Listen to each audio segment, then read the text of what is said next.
नमस्कार, मेरो भिडियो हेरेर बस्नुहुने सम्पूर्णमा र आज हाम्रो बिहानैको काम सुरु भइसकेको छ र यो कुनै घर नभएर लाइब्रेरी रहेको छ। हजुरहरूले देखिहाल्नुभयो र यहाँ चाहिँ सबै रङहरू उकिएको कारणले गर्दा हामी फर्म लगाउँदैछौँ। बाहिरपट्टि चाहिँ यस्तो रहेको छ र घर धेरै पुरानो भएर भनौँ या बाछिटाले गर्दा हो, एकदमै धेरै रङहरू उकिएको रहेछ र यसमा चाहिँ हामी कोरियन फर्म लगाउँदैछौँ। सबभन्दा सुरुमा हामी सबै रङहरू उकिएको रङहरू सबै उकाउनुपर्छ।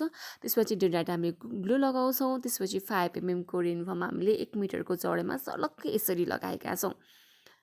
फर्म लगाइसके पछाडि चाहिँ यस्तो लुक आएको छ। यो फर्मको बारेमा अलिकति हजुरहरूलाई मजाले एक्सप्लेन गर्न चाहन्छु। यो चाहिँ कोरियन फर्म एकदमै सादामा 10 mm र 5 mm मा दुईटामा आउँछ र 1 मिटरको चौडा ठ्याक्कै यहाँसम्म आइपुग्ने रहेछ। परदेखि सर्लक्क मैले चाहिँ एक लाइन पुरै नै कटिङ बेगारे एक लाइन यत्तिकै लगाइरहेको छु। खासमा हामीले बिट लगाउने भन्ने कुरा चाहिँ भएको थिएन, माथिसम्म लगाउने कुरा भएको थियो र बिचमा कटिङ गरेर मिलाउनु भन्दा पनि बरु अलिकति छोड्यो भने डबल बिट हालिदिन्छु भनेर मैले यसरी गरिदिइरहेको छु होइन। बरु एक लाइन सर्लक्क लगाइदियो, कटिङ सटिङ पनि काहीँ हुँदैन, उकिने सम्भावना पनि काहीँ हुँदैन र यहाँदेखि मास्तिरपट्टि म डबल बिट लगाइदिन्छु। र यसमा चाहिँ मैले माथिबाट लिस्ट्री खासमा लगाउने कुरा भएको थिएन, तर लगभग त्यही बजेटमा पुग्छ होला भनेर मैले आफ्नो खुसीले लिस्ट्री लगाइदिएको छु। यसमा सायद खुले जस्तै लागिरहेछ मैला चाहिँ। तपाईँहरूलाई कस्तो लाग्छ प्लिज कमेन्ट गर्न चाहिँ नबिर्सिनु होला। र यसपछि झालमा ठ्याक्कै 1 मिटरको चौडाइमा यहाँसम्म आइपुग्यो र यतापट्टि चाहिँ मैले एक लाइन कटिङ गरेर यसरी बनाइदिएको छु।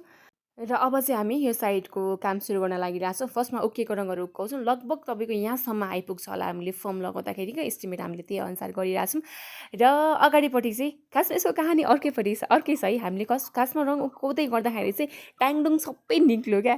त्यही भएर चाहिँ भित्रको इँटा मात्र देखेको कारणले गर्दा यसमा हामीले प्लास्टर गर्न लगायौँ। खासमा पुरै प्लास्टर गरिदिनु हुन्छ होला जस्तो लाग्यो, त हाफ मात्र प्लास्टर भयो र यस्तो भयो। त्यसपछि हामीले यसमा ग्लु लगायौँ। ग्लु लगाएपछि हामीले फर्म लगाएर हाफ फर्म लगाउँदा यहाँसम्म आइपुगेको छ र फुल फर्म लगाउँदा चाहिँ लगभग यस्तो आएको छ लुक है। सो आकाश जमिनको पुरै टोटली फरक देखिएको छ। कस्तो लागेको छ हजुरहरू प्लिज कमेन्ट गर्न चाहिँ नबिर्सिनु होला।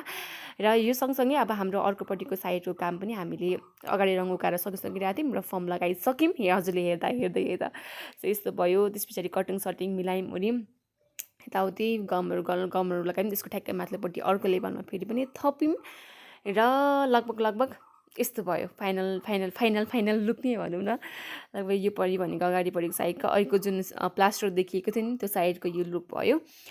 त्यस पछाडि सर्दै आउँदैछु। यो साइडको लुक एकदमै प्लेन सिम्पल देखिएको छ, एकदमै राम्रो छ।